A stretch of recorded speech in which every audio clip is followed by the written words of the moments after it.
السلام عليكم ورحمة الله وبركاته. يا مساء الفل والياسمين على أحلى متابعين في الدنيا. النهاردة إن شاء الله هنعمل الرواني في قالب الكوب كيك، وزي ما احنا شايفين ما شاء الله شكلها روعة. بكوباية من الدقيق الأبيض وكوباية من دقيق السميد وبيضاية واحدة هنعمل العظمة اللي احنا شايفينها ديت وكل الكمية اللي معانا ديت.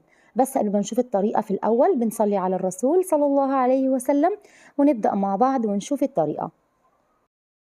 نسمي الله وهفتح معايا هنا بيضايه، وهنا بقى ان الحظ البيضايه جت بصفارين. هنزل عليها كيس من الفانيليا وهقلبها بمضرب السلك اليدوي.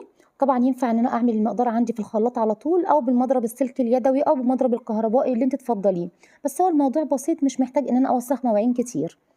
البيضايه حطيت عليها كيس من الفانيليا ونص كوبايه من السكر وكوبايه من اللبن، وطبعا هنا يفضل اللبن عندي يكون دافي، وهقلبه كده لغايه لما ادوب عندي السكر.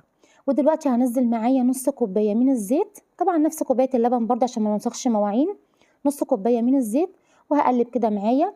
وعندي هنا في المنخل هبدا احط معايا كوبايه من دقيق السميد اللي هو بتاع البسبوسه، وعليه كوبايه من الدقيق الابيض، وعليهم كيس من البيكنج باودر، وطبعا منساش رشه الملح ضروريه عندي.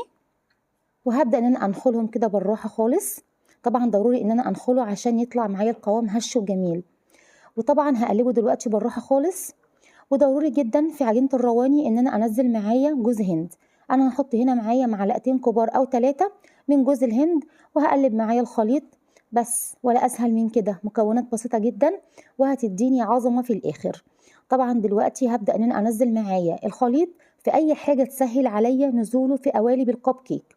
انا حطيته عندي هنا في شفشق، وهبدا بالراحه كده خالص انزل معايا الخليط في قالب الكب كيك. طبعا ممكن بقى في ورق، ممكن في الكب كيك على طول، بس طبعا تديني في الاول دهنه زيت ايه اللي يريحك.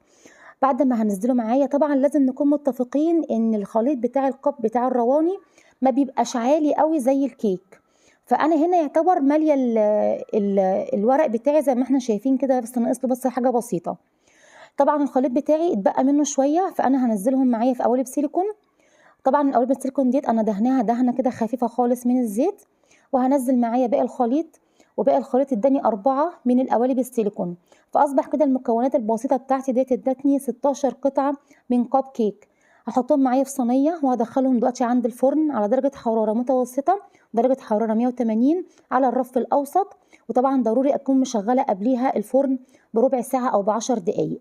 اول ما تخرج انا عندي هنا سيرب سخن زي سيرب البسبوسه بالظبط، او عندي هنا مخليه دافي. كان عندي الخليط دوت كان عباره عن ايه؟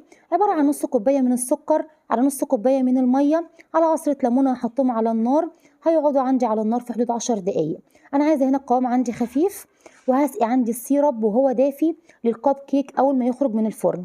وعلى الوش كده هحط معايا شويه من جوز الهند، وهتطلع معايا بالشكل الجميل اللي احنا شايفينه دوت. زي ما احنا شايفين ما شاء الله لا قوة الا بالله. عايزه اقول لكم قد ايه شكله روعة، وعايزه اقول لكم كمان الطعم من جوه تحفة خطير جدا. والقوام زي ما احنا شايفين بسم الله ما شاء الله هش جدا جدا، وزي ما احنا شايفين ما شاء الله كمية كبيرة مع ان المكونات قليلة. ده الكب كيك اللي هو في الورق. عايزه اقول لكم بقى احلى كمان من اللي في السيليكون. زي ما احنا شايفين ما شاء الله، عايزه اقول لكم ريحته تجنن. هو بصراحة يتاكل وهو سخن. زي ما احنا شايفين ارتفاعه ما شاء الله كويس جدا، والقوام بتاعه كمان زي ما احنا شايفين هيبقى هش معانا، واللون بتاعه ذهبي وخطير زي ما احنا شايفين. طبعا اتمنى انتوا ان شاء الله تجربوها، ولازم اعرف رايكم في الكومنتات. نشوف بقى واحده من جوه عامله ازاي.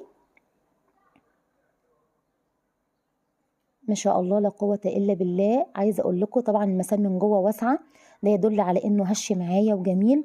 طبعا هو لسه معايا سخن، فما ينفعش ان انا افتح اصلا اي كيك او اي رواني وهو سخن عشان ما يعجنش مني. لكن زي ما احنا شايفين النتيجه الله اكبر روعه. بمكونات قليله جدا عملنا ما شاء الله الكميه الكبيره اللي احنا شايفينها ديت.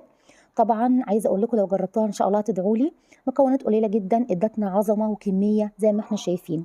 طبعا اتمنى اللي ما اشتركش في قناتي يشترك ولايك وشير. والى اللقاء في فيديو جديد، والسلام عليكم ورحمه الله.